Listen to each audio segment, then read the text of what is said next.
Hello, good morning to all. Welcome to home education. जैसा कि बच्चों हम लोग वर्ल्ड हिस्ट्री के क्वेश्चन सॉल्व कर रहे हैं, उस सीरीज में हमने अभी तक केसर विलियम, बिस्मार्क की विदेश नीतियाँ आदि कुछ पढ़ रखा है। ठीक है, अब अगला अपना उस सीरीज में आज पढ़ना है अपन को अफ्रीका का विभाजन। ओके, तो चलिए स्टार्ट करते हैं। देखिए, अफ्रीका विभाजन। ठीक है, अफ्रीका विभाजन का मतलब है कि अफ्रीका महाद्वीप में जो यूरोप साम्राज्यवाद की नीति थी वहाँ पर विस्तार करना उस नीति का। तो सबसे पहले देखिए, पहले क्या अपन क्वेश्चन पढ़ते हैं। क्या है? यूरोप साम्राज्यवाद के प्रसार में सबसे अधिक शर्मनाक और असाधारण घटना अफ्रीका का बंटवारा है। ठीक है, उत्तरी अफ्रीका को छोड़कर शेष अफ्रीका को अंधेरा महाद्वीप कहा जाता है। वो इसलिए कहा जाता था कि क्योंकि वहाँ ये जैसा अपना यूरोप या एशिया महाद्वीप के बारे में चर्चित सब कोई जानता था, वैसे वो इतना ज़्यादा चर्चित या कोई विकसित क्षेत्र नहीं था। ठीक है, इस कारण से उसे अंधेरा महाद्वीप कहती थी। अफ्रीका की खोज का श्रेय डेविड लिविंगस्टोन को दिया जाता है। किसको? डेविड लिविंगस्टोन को। ठीक है, को दिया जाता है। जब डेविड ने अपनी खोज में के विवरण को छापा, मतलब उनका विवरण प्रकाशन करवाया, उन्होंने लिखा कि हम क्या देख कर आए हैं, तो पूरे यूरोप में क्या खलबली मच गई कि ऐसा भी कुछ है। ठीक है, तो सब लोग अफ्रीका की ओर आकर्षित हुए और यूरोप साम्राज्यवाद गिद्ध की तरह अफ्रीका में टूट पड़े। उनका कहने का मतलब है कि जो साम्राज्यवाद की नीति थी उसका मतलब एक ही उद्देश्य था कि आप जाएं वहाँ अपना उपनिवेशवाद करके वहाँ पर एक व्यापार का एकाधिकार ढूंढना, जैसा उन लोगों ने भारत के साथ किया कि यहाँ आकर अपना व्यापार बढ़ाया, मार्केटिंग की। ठीक है, और उससे एक फ़ायदा होता था उन्हें एकाधिकार, कि कोई और मार्केटिंग ना कर पाए। ठीक है, और उससे और फ़ायदे हुए कि उन्हें कच्चा माल की प्राप्ति होती है नई नई जगह जाने से। ठीक है, तो उन्हें कहीं ना कहीं व्यापार में फ़ायदा होता है।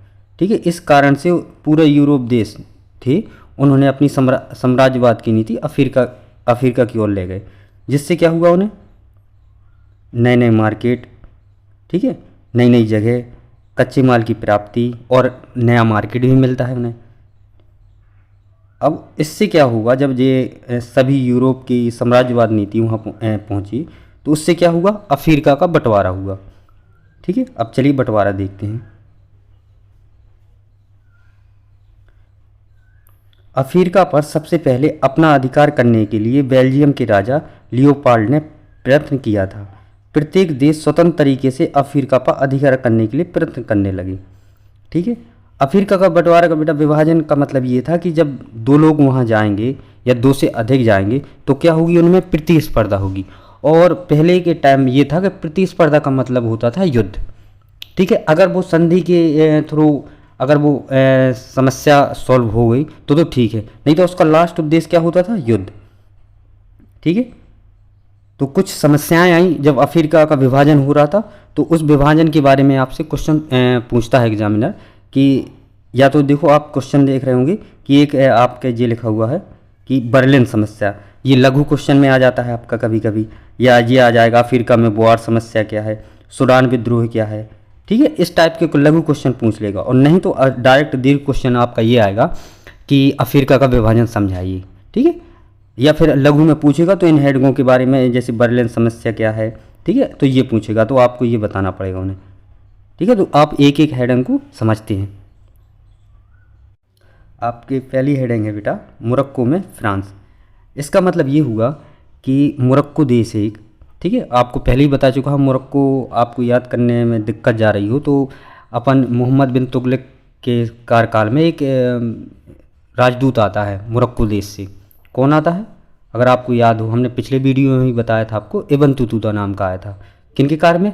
मोहम्मद बिन तुगलक के काल में। बस वही मोरक्को है जी। ठीक है, तो मोरक्को में फ्रांस का प्रतिद्वंदी था वहाँ पर जर्मनी। ठीक है, तो उन लोगों ने एक दूसरे से संधि की। कहाँ पर? एक मैड्रिड शहर है वहाँ पर, और वहाँ पर सम्मेलन में ये तय हुआ कि यहाँ मोरक्को में कौन कार्य करेगा अपना व्यापार, तो उसमें ये तय हुआ कि फ्रांस करेगा। इसी को ही मोरक्को में फ्रांस कहते हैं। ठीक है, आपका हेडिंग का डिटेल ये है। दूसरी आपकी हेडिंग है अफ्रीका में ब्रिटेन का साम्राज्यवादी विस्तार। तो ब्रिटेन का लगभग जो सबसे ज़्यादा क्षेत्रफल था अफ्रीका में वो ब्रिटेन का था।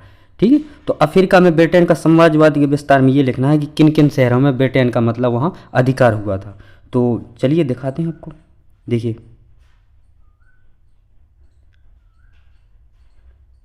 ये वो शहर हैं जो फेमस हैं, बाकी हैं तो बहुत सारे। ठीक है, लेकिन आपको ये आपने सुन भी रखे होंगे। देखिए मिस्र, सूडान, दक्षिण अफ्रीका, एक क्रिकेट टीम भी यहाँ की है। ठीक है, केन्या, युगांडा, नाइजीरिया। ठीक है, इन शहरों इन देशों में क्या था, ब्रिटेन का था। ठीक है, तो आप एक एक हेडिंग बना लें या एक साथ लिख दें तो आपका क्वेश्चन भी काफ़ी बड़ा हो जाएगा इससे। ठीक है, आप चलिए अपनी अगली हेडिंग सॉल्व करते हैं। अफ्रीका में बोआर समस्या क्या है। देखिए अफ्रीका में बोआर समस्या, ठीक है, अफ्रीका में बोआर समस्या, ये एक समस्या क्या थी कि जो बोआर थे वो किसान कहलाए। ठीक है, और यहाँ पर क्या था कि जो बोआर थे वो किसान थे, और जी बोआर में क्या था, पहले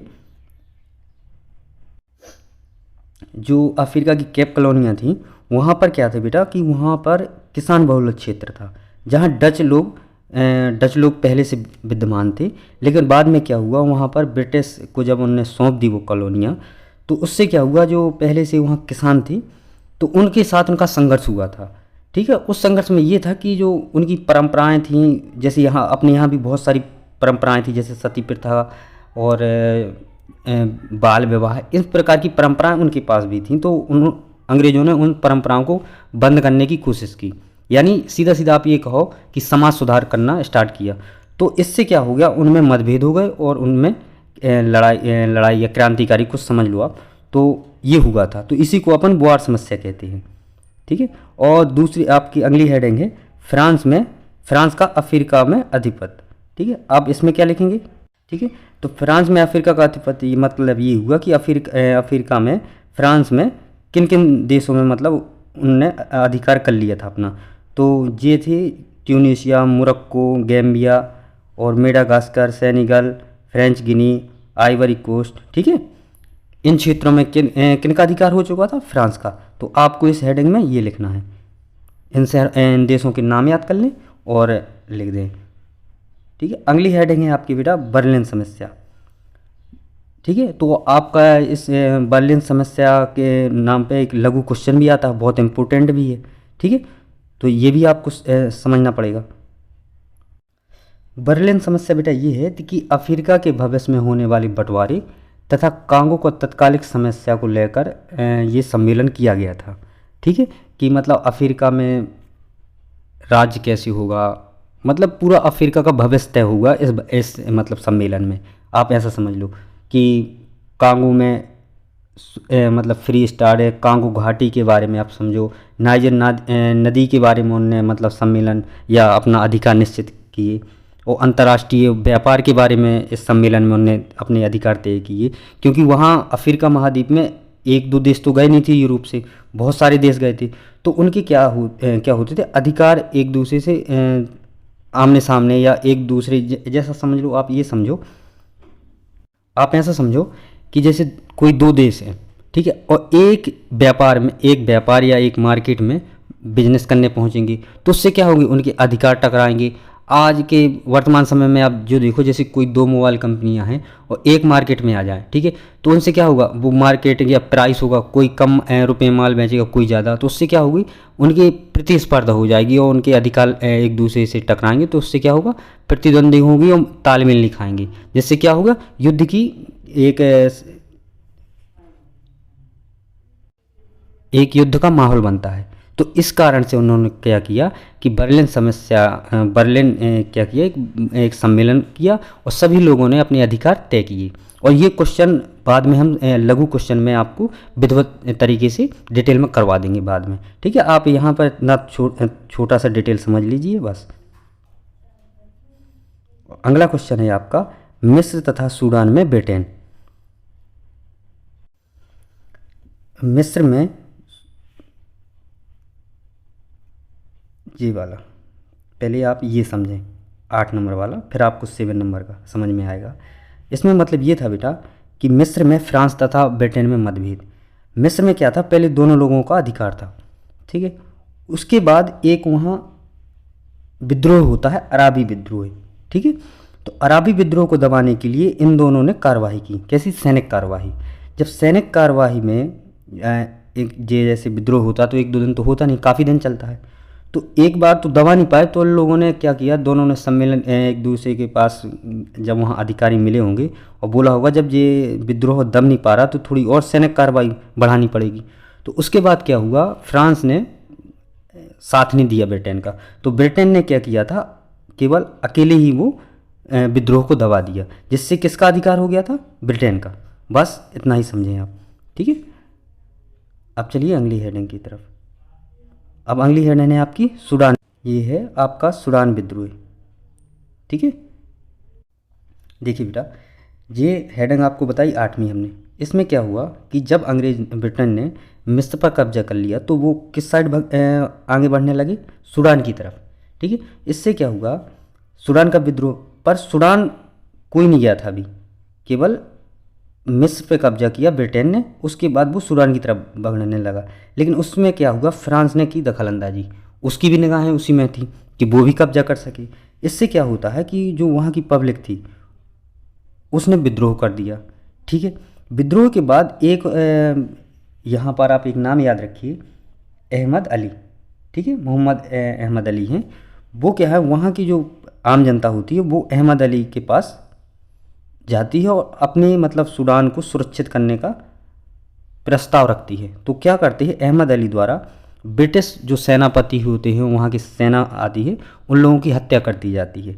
इसी को अमन सूडान विद्रोह कहते हैं, ठीक है। उसके बाद ब्रिटेन ने अधिकार भी किया, लेकिन ये विद्रोह तभी हुआ अहमद अली के द्वारा जब वो ब्रिटिश सेनापति को मार दिया गया और जो सेना भी आई थी उसकी हत्या कर दी जाती है। इसी को अपन सूडान विद्रोह कहते हैं, ठीक है। इसके बाद जब इन पर कब्जा हो गया तो मिस्र तथा सूडान में ब्रिटेन का एकाधिकार हो जाता है, ठीक है। आप इसमें इस हेडिंग में जी लिखेंगे, 6वीं हेडिंग में, ठीक है। और कांगो में फ्रांस, बेल्जियम, पुर्तगाल, ये भी है हेडिंग एक, ठीक है। तो इस प्रकार से आपका होता है अफ्रीका विभाजन, ठीक है। और आप जो भी, आपको एक और चीज़ बताएं हम कि जब भी किसी देश में क्रांति या विभाजन होता है तो उसमें 3-4 कॉमन ऐसी हेडिंग निकलती हैं, जैसे एक आर्थिक तंगी आती है, कुछ भी हो का जैसा हो, जो क्रांति आती है या कोई युद्ध हो या कुछ भी प्रकार से ऐसे कोई भी असामाजिक काम हो, तो उसमें क्या होती है, आर्थिक तंगी होती है।